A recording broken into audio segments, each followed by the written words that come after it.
shining face. He bore it Freely bore it all, that I might live. I within my dip, I stood condemned, he took my place. He bore it all that I might live. in his presence live.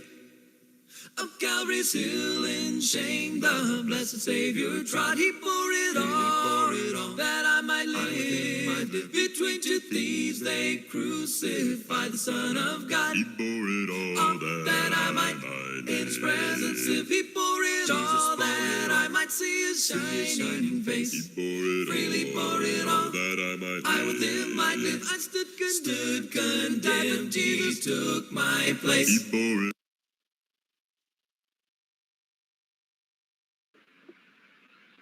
Good morning, everyone.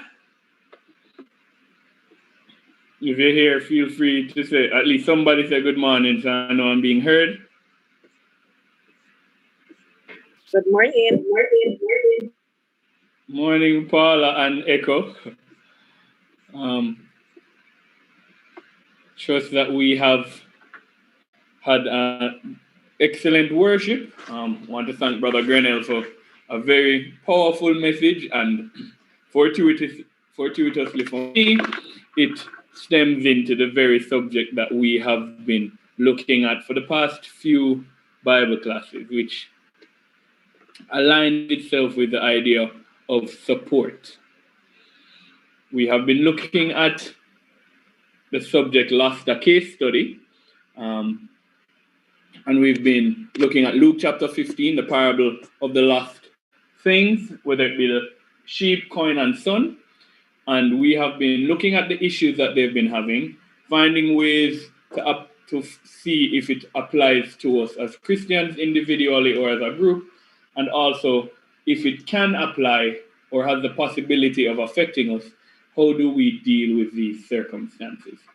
And the last condition that we have been looking at thus far is what we call climax condition, which speaks to the response to one's disturbances, in that the separation or isolation from the church, from one another, or from God. And we have been looking at prescription methods for dealing with disturbances. What do we do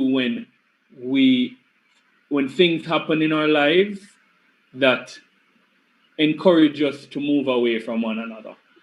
And one of the prescription methods that we've been looking at is the idea of support sutures.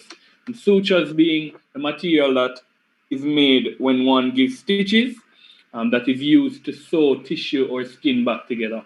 The idea behind this is that we need to use these things to pull us back to one another, pull us back to God, or pull us back to the church. And we looked in depth at scriptural support, which is the idea of finding that kind of support in scripture. And we have been looking for the past weeks on sibling support, which is the idea of finding that support in one another. We've been looking at Colossians chapter 3. We started from verse 8 and we plan to end at verse 15. As a result of the members meeting that we'll be having this afternoon, we're going to have a shortened version of today's Bible class, but I still feel that we'll be able to have a meaningful, potentially Colossians 3 ending Bible class. But as is our mantra, if there is information for us to garner, we will not rush. So last class, the last thing that we looked at was gentleness. And we looked at examples in scripture that manifested gentle behavior. Password? Okay, wonderful. I did not forget, as promised, Brother Rowan. I did not forget. We have 3 passwords today. Initially, I was going to establish which of the passwords that I wanted, but given that the fact that we have 3 passwords is my fault, I'm going to allow each time I say password that the first person who raises their hand will have the opportunity to choose which of the passwords they'll be providing. So, Sister Smith, you did not disappoint at all. Kirk, take back your talk about sabotage. And you can go ahead and tell me which of the three passwords you're giving me, Sister Smith. Can I give all three? You can, but not in this particular fitting. You'll have to raise your hand first for the next 2 times I call password. The first one, therefore, as God's chosen people. All right, thank you very much, Sister Smith. I'm sure a lot of people are thankful that you went with that one. 2 more passwords remain. When will I ask for them? Nobody knows. Not even me. Sorry, Stephen. Yes, Carla? Is the next time you're going to ask and then raise hand again, or this person raise hand now get to? No, man. Sister Smith will have to rejoin the hand raising. So whoever raises their hand first the next time I say password will have the opportunity to give it. Oh. All right. So yes. So the last thing we looked at was examples of gentleness.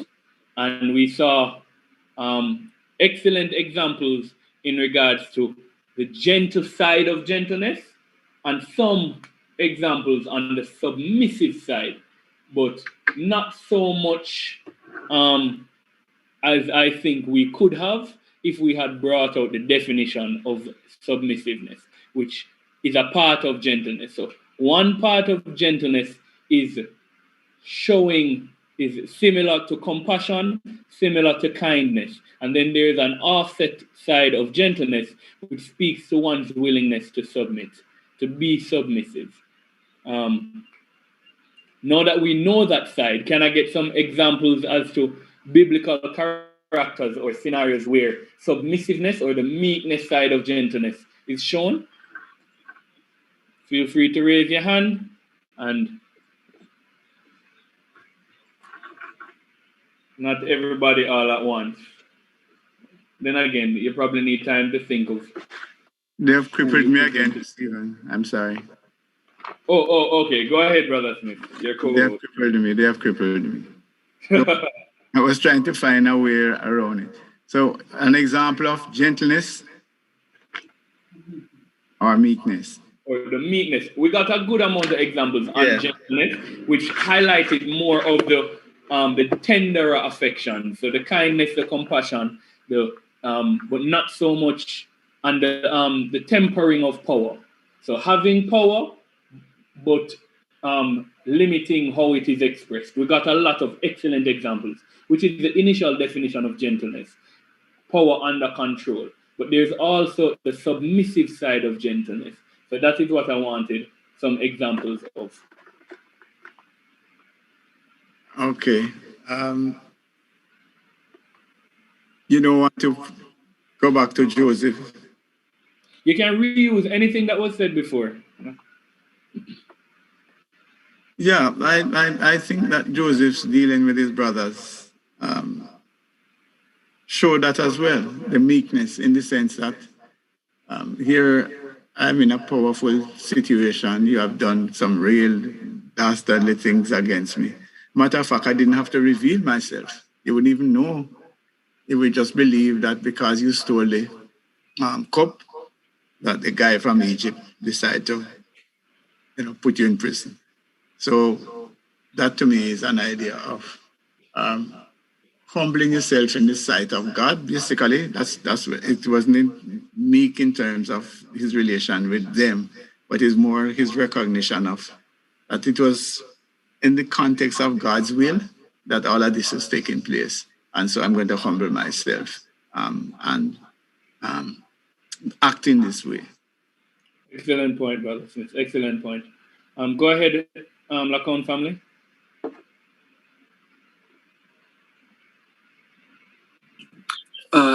I was thinking about when Nathan approached David, how, although he was a prophet of God, he was approaching the king, and he approached him in a way as opposed to just coming and, finger wagging and chastising him for his inappropriate behavior. He was, I would say, more submissive. He came with an example and submitted himself to the authority of the king to present it in a palatable manner. All right, excellent point. Go ahead, Brother Kurt. Yeah, I wanted to mute that. Sorry about that. Yeah, I wanted to use back David, as he how he related to I think it was Mephibosheth is the name. David. Where yes, he was gentle to him and all, but also I think he was meek as well in terms of being the king. He could have I think he was right, if I remember correctly, that he could execute all the persons who withstood him or the family of them, etc. But he chose to show kindness and deal to them well. Okay, all right. Thanks very much, Kurt. Go ahead, Sister Paula.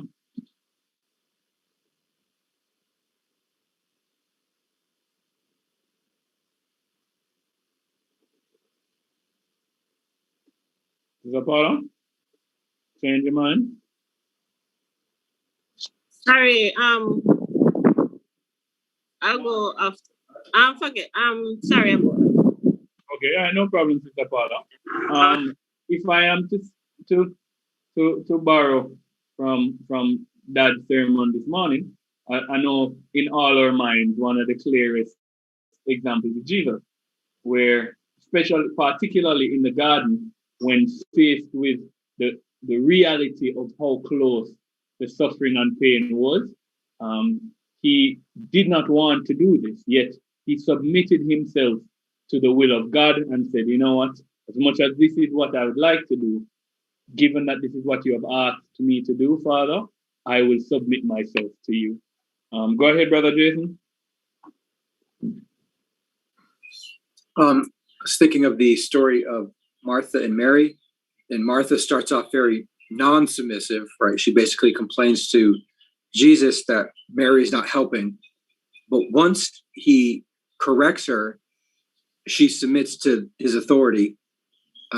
Even though that was against like the cultural norms at the time, Mary should have been assisting. Once Jesus demonstrates what should be happening, she becomes submissive. Excellent point, Brother Jason. All right. Not going to press him for any more, especially since we need to move on. The excellent examples on both sides. So you get the idea, as I said, gentleness is an idea of power under control, as well as a willingness to submit oneself to others. And then finally, we get to patience. Can anybody explain to me what they believe patience means? Please note the spelling so nobody don't tell me people in the hospital waiting. Anybody want to give their idea as to what patience means? Go ahead, Brother Smith. Spending decades in a happy marriage. Spending decades in a happy marriage. And I'm glad that you threw happy in there because I don't want any problems occurring in the Bible class. It requires patience on both sides. That's to me is one example. Okay, so that's an example right there. Any definition as to what? Or definition. Yes. The capacity to look past certain situations, not just forgiveness, just be willing to overlook certain things and to understand that not everything that you want will come instantly. Okay. Interesting definition. Anybody want to add to what Brother Smith has said? Go ahead. It wants a minus. All right, so go ahead, Tenant Tribe. To wait. To wait. All right. Excellent. Very simple, but it's very, very potent. Patience is to wait, or the ability to wait, or the willingness to wait. Thank you very much, Sean. Go ahead, Sister Ndala.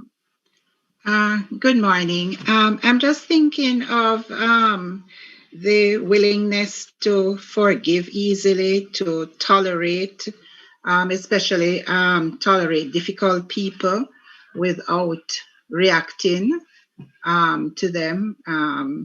enduring, that sort of thing. Okay, all excellent answers. Sister Smith, I saw your hand up, but it went down. Is it that you don't want to say anything anymore? No, I think Sister Ndala said what I was going to say. Tolerance was mine. All right. Tolerance and biting your tongue and not reacting. In a happy marriage of 40 odd years, you require a lot of tolerance. Okay. Happy marriage. On both parties' points, I presume. All right, excellent. As we said, I don't want to take too long. Oh, somebody saying something in the chat. Patience is long suffering, Lydia says. All right, and as from a definition perspective, those words are regularly interchanged.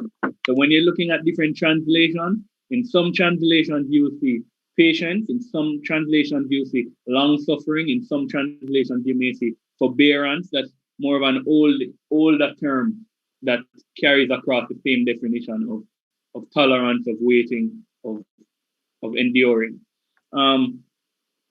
Just going to take 5. Please note all of these are points related. 5 examples of characters showing patience. 5 examples of characters showing patience. First 5 hands that I see, I will be the ones that I take. All right. So Tenant Tribe, you can start us off. Job. That's it? You want an explanation? Long suffering of Job, he suffered long. He didn't give up on God while he suffered. And he waited for God's deliverance. All right, excellent.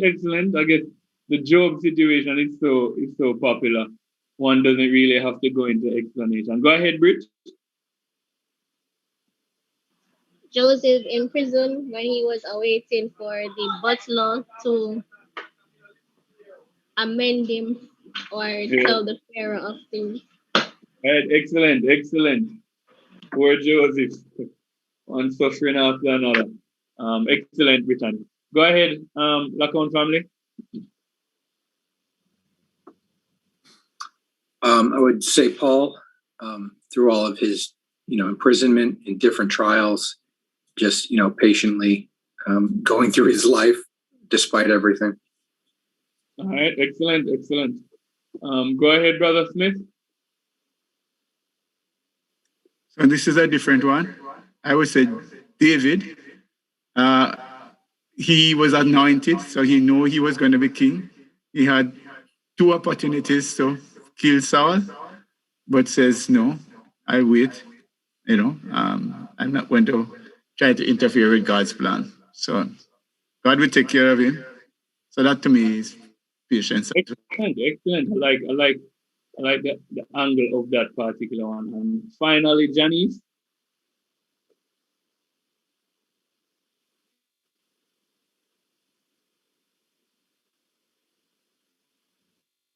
Janice, you there?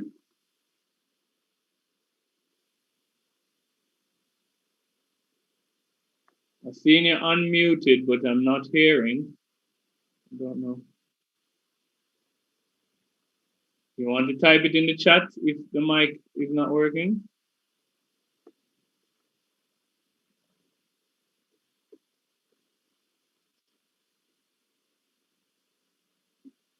Is it me? Can I be heard? Let me make sure it's not my side, because I know sometimes my internet goes. Everybody can hear me? Hear you, Okay. All right, Janice, I'm not sure if your mic is giving you problems, but you can send your answer in the chat, and I will recognize it when it is ready. Or if you sort out things, feel free to interrupt me, and I will facilitate you answering. All right, excellent examples. Let's look at what the Greek is really this term, and it speaks to patience as longanimity. Longanimity. Once again, Stephen finding words that are unnecessarily long. Objectively speaking, it means forbearance. Subjectively speaking, it means fortitude. The difference between the objectively and subjectively here means that if I am capable of going through things for a long period of time, then I have forbearance. If something lasts for a long period of time, then it has fortitude. So me dealing with something that is lasting for a long time means I have forbearance. But the thing itself that lasts for the long time is deemed to have fortitude. Almost okay. And that long word, longanimity, it means the disposition to bear injuries patiently. So the disposition to bear injuries patiently. And that's the direct word that is transcribed from patient here. A lot of the times when we use the idea of patience, sometimes it doesn't spell the kind of negative alignment, but this definition itself is speaking to bearing the bad things patiently. Any questions, any queries? Yes, definitely.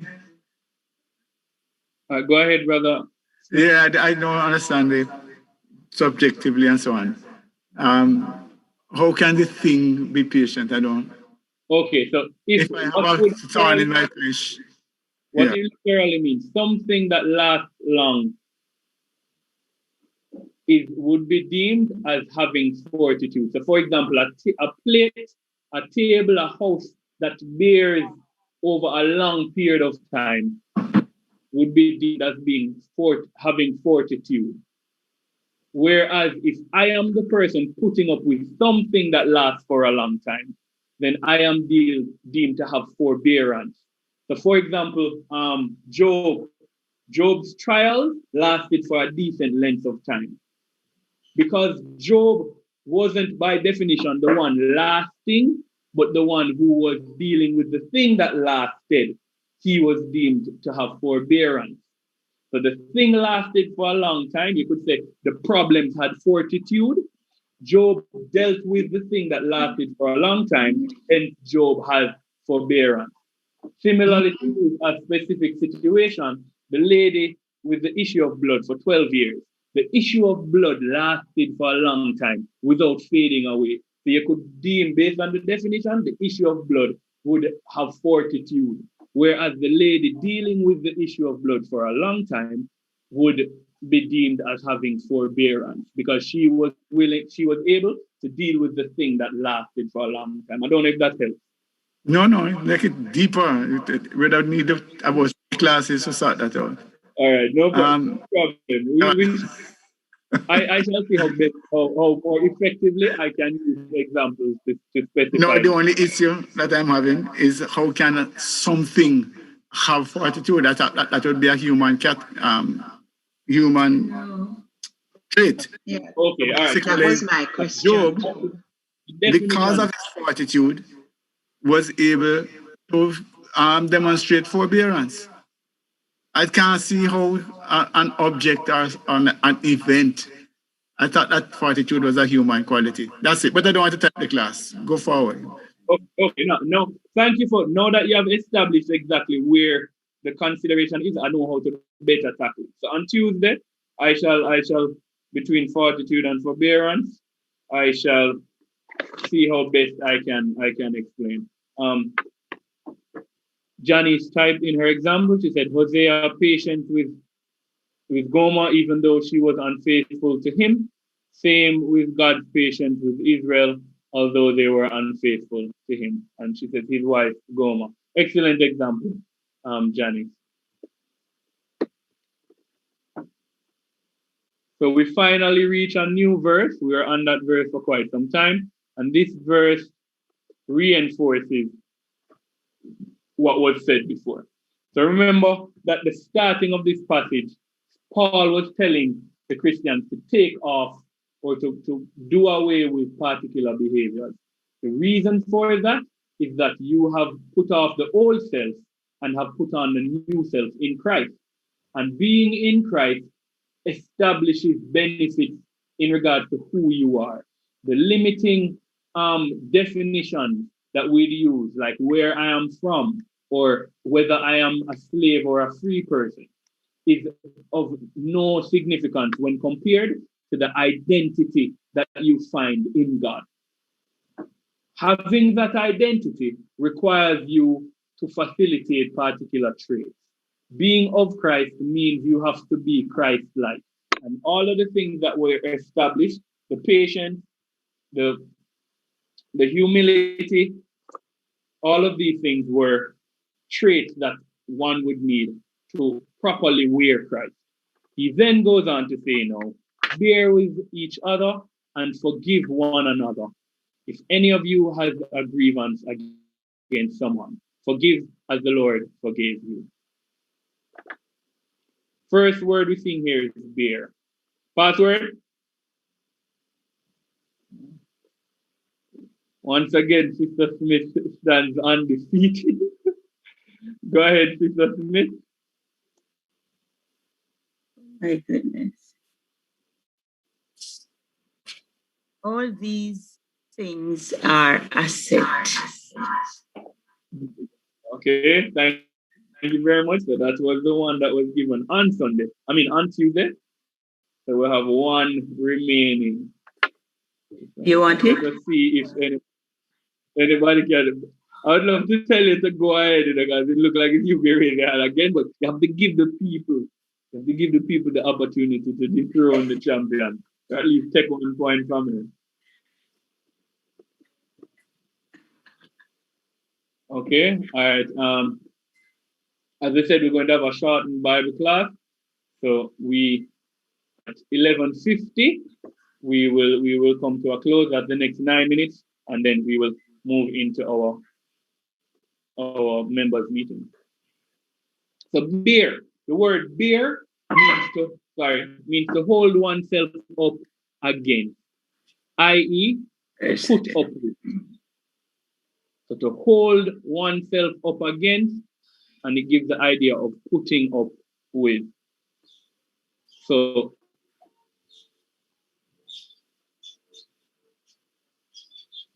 think of something falling down, like a wall, or something falling down that you have to hold upright. So your strength, your weight, your effort is keeping the thing that is falling from falling. That is the idea of that is used in bear here. That you are holding yourself up against this particular thing. Kirk, I see a comment. You are not as far ahead as you like to think, but yes, book is still far ahead. So when Paul tells us to bear with one another, two things I want us to identify. The first thing is that there is a requirement of us to put out effort on the behalf of others. When one is holding oneself up against something that is falling, it requires strength on our part so as to be able to hold it. If I am too weak, then the thing that I need to bear with will fall. So the first responsibility of us as Christians in regards to supporting one another is being strong enough to support. A lot of the times you hear the idea of telling people, boy, I don't have the capability. Maybe you need to check with someone else. I don't have the means. I don't have the effort. I don't have the energy, which is necessary to be honest. It's necessary to be honest. However, how many times have we thought, this person needs this and I'm not in this position to provide the kind of strength so as to hold them up? Let me put myself in that position so the next time somebody needs that kind of strength, I won't have to recommend somebody else. let us encourage ourselves to strengthen ourselves in whatever facet we can, so that when someone needs to be bared with, we are in the position to bear with them. The second aspect is the recognition that individuals will be falling. When one bears or holds up oneself against, it implies that there is something that requires bearing with. Paul makes it very clear in this statement that at times we will need others to, or we will need to hold up others who are falling, or we will need to be held up by others when we are falling. So we need to appreciate that individuals will need our assistance, and not sometimes we look at it as though, or individuals are disinclined to seek support for fear that we will look down on one another, as though as Christians we should never need support from one another. And Brother Grennell spoke about that very clearly in the sermon this morning. Not only should we strengthen ourselves so as to assist others, we should have the mind recognizing that others will need our assistance. Don't have them, don't put off the energy like, why are you coming to me for this? You should be able to sustain yourself. We need help from each other. And hence, we need to strengthen each other so that when others need help, we can provide it. We have a responsibility on both ends to go to others to help us to bear with our issues, and also to help others bear with their issues. It can't just be you help me, you help me, you help me, you help me, and I am not trying to be in a position to help somebody else. Goes on to say, and forgive one another if any of you has a grievance against someone. The word forgive means to grant as a favor, i.e., gratuitously, in kindness, pardon, or rescue. So the word forgive in this sense stems more from the idea of writing off debt. So you get this idea that, oh, you need something and payment is required. I am going to give you this freely. And it can be in the sense of kindness, where I give something freely. It can be in the sense of pardon, where you no longer have to pay me what is owed. Or it can be in the sense of rescue, where I take you out of the circumstance that you are in despite the fact that you have done nothing to deserve that form of rescue. Threefold kind of forgiveness.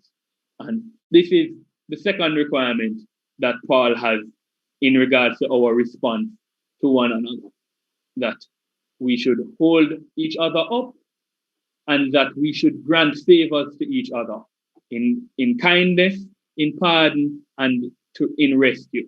It shouldn't be a case where everything is tit for tat. For me to do this for you, you have to do this for me. For me to pardon you, you have to pardon me. For me, no, this should be done gratuitously as a favor. It's not because of something that you have done or promised to do or have intention to do later on.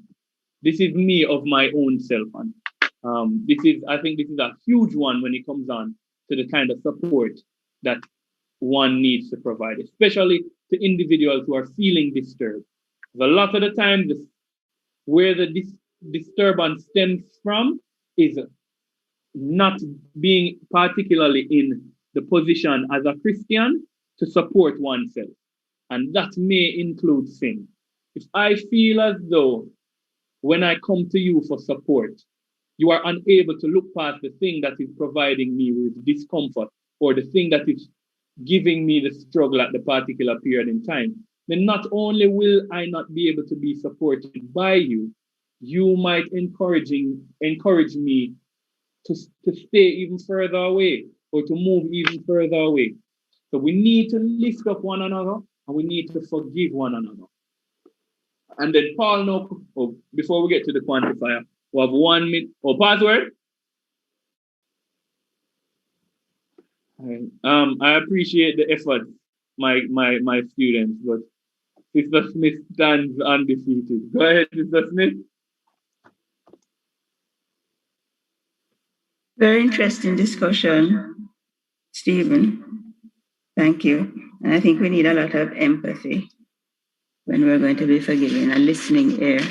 Password: patience, gentleness, humility, kindness, and compassion. Excellently enunciated and correct on all grounds. All right, it is 11:50 now, so we're going to have to pause right here. We will resume at this point on Tuesday. I will now hand over to, I presume, Brother Grennell, so as to facilitate our members' meeting. I want to thank everybody who participated and everyone who is a visitor for playing a role in this particular Bible class. All right, thank you.